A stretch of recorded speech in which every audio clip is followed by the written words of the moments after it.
Assalamualaikum warahmatullahi wabarakatuh. Perkenalkan, saya Tiara Alfa Halmaira dari kelas MG203, Program Studi Manajemen, Universitas Cyber Asia. Sebelumnya saya ucapkan terima kasih kepada dosen pengampu saya, Bapak Wahyu Purwosantoso, dan seluruh rekan-rekan yang telah meluangkan waktunya untuk dapat menyaksikan presentasi saya pada hari ini.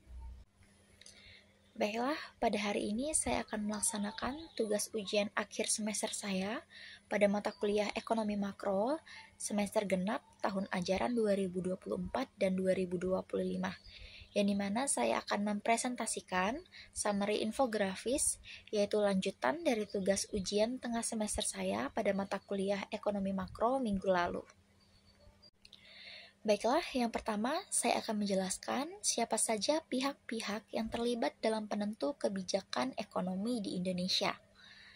Penentu kebijakan ekonomi di Indonesia melibatkan berbagai pihak, baik lembaga pemerintah maupun non-pemerintah, yang saling berkoordinasi dan memiliki peran masing-masing.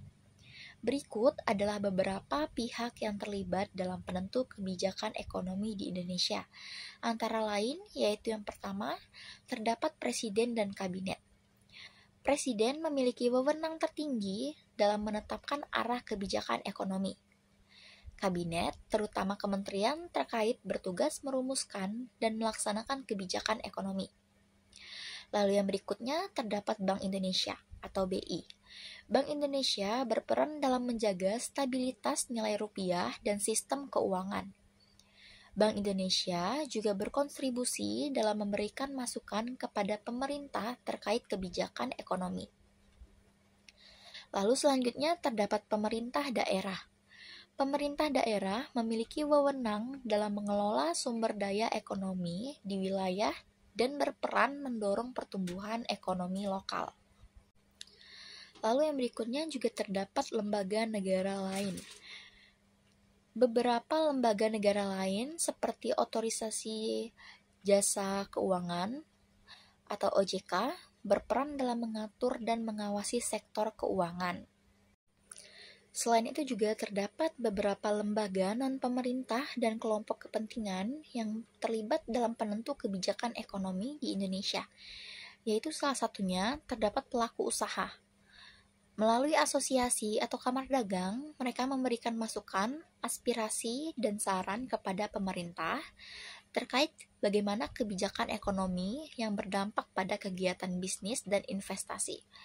Selain itu juga terdapat organisasi masyarakat sipil atau non-governmental organization, yang dimana mereka terlibat dalam mengadvokasi isu-isu ekonomi tertentu, melakukan pengawasan dan memberikan masukan dari perspektif masyarakat.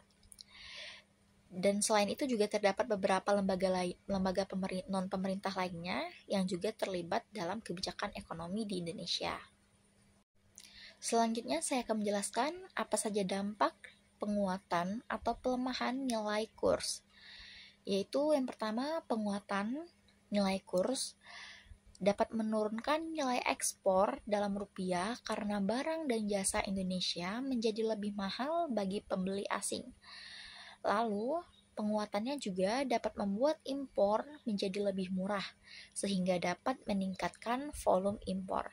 Dan selain penguatan, tentunya nilai kurs juga memiliki pelemahan, yang dimana pelemahannya itu antara lain dapat meningkatkan nilai ekspor dalam rupiah, karena barang atau jasa Indonesia menjadi lebih murah bagi pembeli asing, sehingga berpotensi meningkatkan kontribusi ekspor terhadap PDB.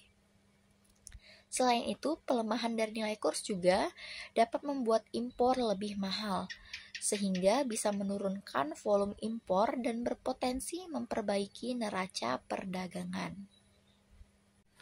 Lalu yang berikutnya, saya akan menjelaskan terkait inflasi IHK, yaitu penguatan atau pelemahan inflasi IHK. Inflasi yang tinggi tentunya dapat mengurangi daya beli masyarakat dan meningkatkan biaya produksi yang dapat mengurangi investasi dan output. Sementara, Bila inflasi rendah, tentunya dapat meningkatkan daya beli masyarakat dan menurunkan biaya produksi perusahaan. Berdasarkan data infografis yang telah kita dapatkan pada hari lalu, di situ dapat kita lihat bahwa inflasi IHK April pada tahun 2021 tetap rendah. Padahal inflasi indeks harga konsumen atau IHK pada April 2021 tersebut meningkat dibandingkan dengan inflasi bulan sebelumnya sebesar 0,08%. Sementara pada bulan April 2021 itu terdapat 0,13% inflasi IHK. Inflasi IHK April 2021 tetap rendah. Ini dipengaruhi oleh peningkatan inflasi kelompok inti dan administered price di tengah perlambatan inflasi kelompok volatile food. Yang dimana inflasi inti atau core inflation meningkat terutama didorong oleh 0,14%.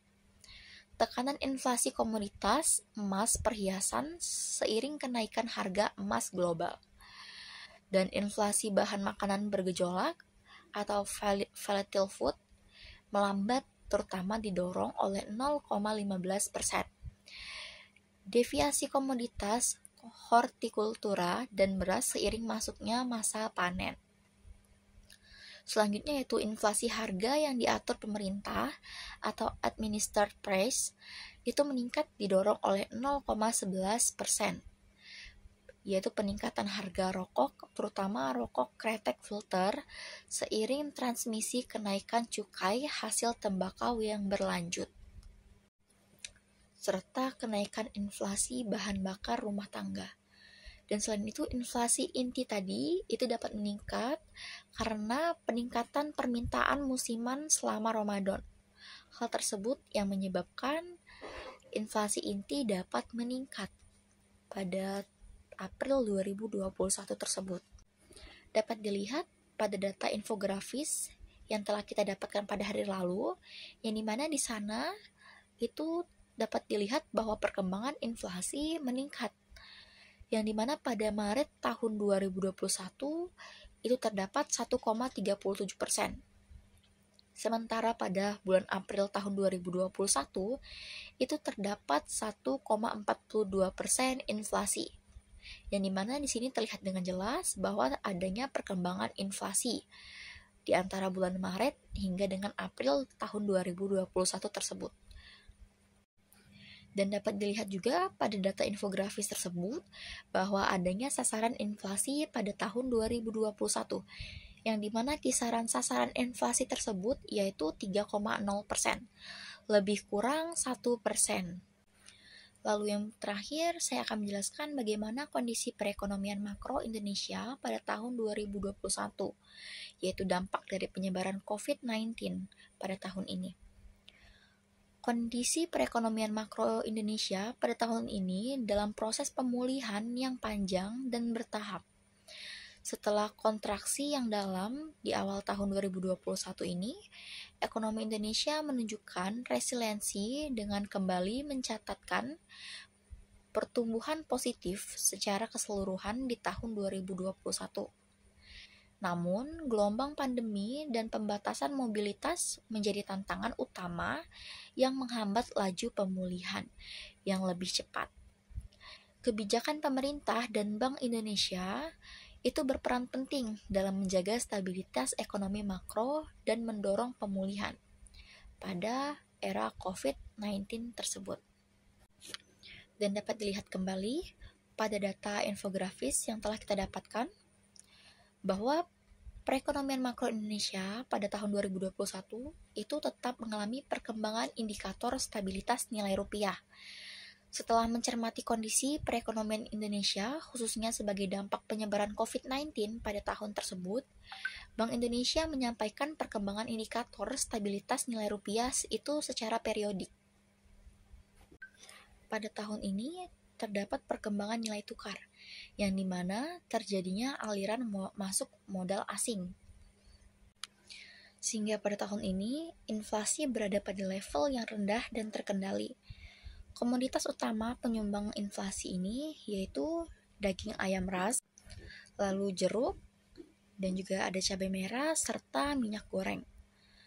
Dan komoditas utama penyumbang deflasi yaitu telur ayam ras, cabai rawit, kangkung, bawang merah, bayam, dan juga beras. Baiklah, cukup sekian presentasi saya mengenai summary infografis. Bila ada salah kata, saya mohon maaf. Saya akhiri. Wassalamualaikum warahmatullahi wabarakatuh. Terima kasih.